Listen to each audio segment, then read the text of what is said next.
considering how challenging this path can be, it's easy to understand why some of us fall into the trap of assuming that being trans or queer is somehow bad luck and that this shouldn't be.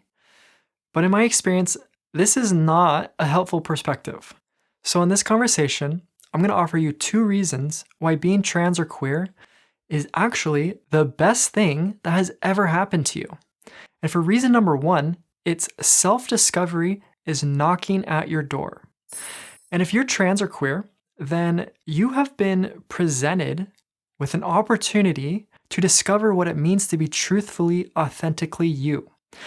And while yes, self-discovery is a universal opportunity, which all people have access to, still, nobody has it quite as good as you, the queer person. And the reason for that is because of the implied clarity and directionality of this path. So for example, if you are passionate about gender, and that's where your mind naturally gravitates, then your path of self-discovery is to explore gender. And if you're passionate about sexuality, then you're exploring sexuality. So that's a pretty straightforward process, right? Well, not that the actual exploration is simple or easy by any means, but what I'm referring to is this initial connecting of the dots, or this recognition that your self-discovery journey involves walking in a certain direction, and the intuitive understanding that if you keep taking steps along that path, then inevitably you're going to learn more and more about yourself. So like I said, for the queer person, getting onto the path of self-discovery is a pretty simple process. Now, of course, once you walk through the door, things become less simple, but at least you know what the path is. At least you can make the connection, okay, if I walk through this door, I'm going to discover parts of myself. And even though I might not know what to do once I cross that threshold, still, I can still see very clearly that this door in particular is mine to open. And that right there, that sense of clarity is a huge blessing, which might sound unimpressive at first, but I can assure you that this world is full of people who don't know how to get onto the path of self-discovery. Like they wouldn't even know where to begin because they don't have the kind of clarity which connects their passion to a particular direction. And then if they do, acting on it and turning it into a tangible thing, it can feel totally ambiguous. So for this kind of person, the idea of self-discovery probably feels pretty inaccessible. But that's not the case for you, the queer person, because there is a path in front of you.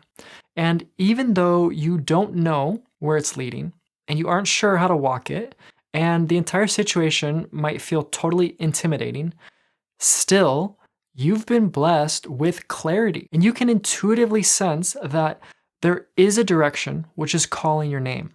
And even if you haven't come out yet, still you can feel that directionality pulling at you.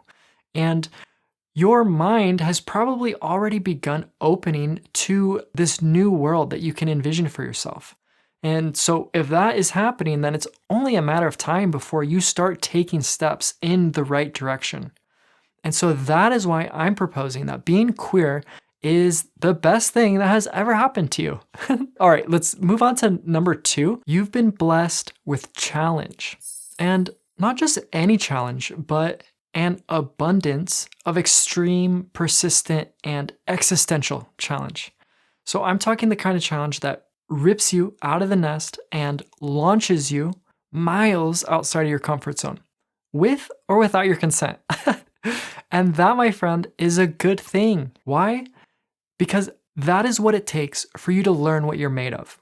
Being challenged, day in and day out. That is what it takes to evolve and grow and learn, right? And just like how the rushing water polishes the stone, we also experience a refinement as we go through painful situations. And for whatever reason, it seems like life uses challenge in order to get us to where we need to go. So from that perspective, It seems like the person who is faced with extreme difficulties is actually being given an opportunity, and that life has identified this person as someone who is ready to evolve.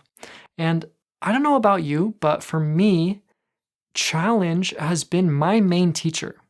And reflecting back, it feels like life has brought me through and is continuing to bring me through a very specific curriculum, which just happens to be full of challenge. And when I consider the core pain that I feel related to being queer, I can say that without a doubt that it has brought me tremendous value. And it's been hard, yeah, of course, but really it's made me who I am. And if it weren't for life forcing my hand, giving me the gift of incredible challenge, really I would still be in the nest, completely paralyzed by fear, and I'd be drowning in pain and just cut off from this world. So if you are feeling challenged by being queer, then congratulations and welcome to your evolution. Rejection, violence, isolation, humiliation, dysphoria, depression, anxiety, these are necessary ingredients. This is what it's going to take for you to learn the things that you came here to learn. And as soon as you can stop fighting against that challenge and pushing back against that pain, and instead allow for the water to rush over you and to smooth out your rough edges, you will come to learn the same thing that so many others have. And that is the recognition that challenge is here for you and that this is life supporting your evolution. And as soon as you can get on board with that, the learning begins. But if you're stubborn like me, then in the beginning of learning to work with challenge, it's going to take a whole lot of force in order to get that evolutionary process started. So if you've got a lot of challenge in your life, then my suggestion is to reframe your situation and see if you can feel into that wisdom perspective, which looks at a difficult situation or emotion or thought or person, and it's able to perceive the underlying value of each challenge. And then instead of turning away, see if you can turn towards the very thing that is frightening you. And if you're able to make a habit of that, in combination with walking the path of self-discovery by honoring your queer nature, then that right there, that's a winning formula. And before you know it, my sense is that you're going to start seeing a tremendous value in your circumstances because you're going to start recognizing that being queer is actually a gift from life.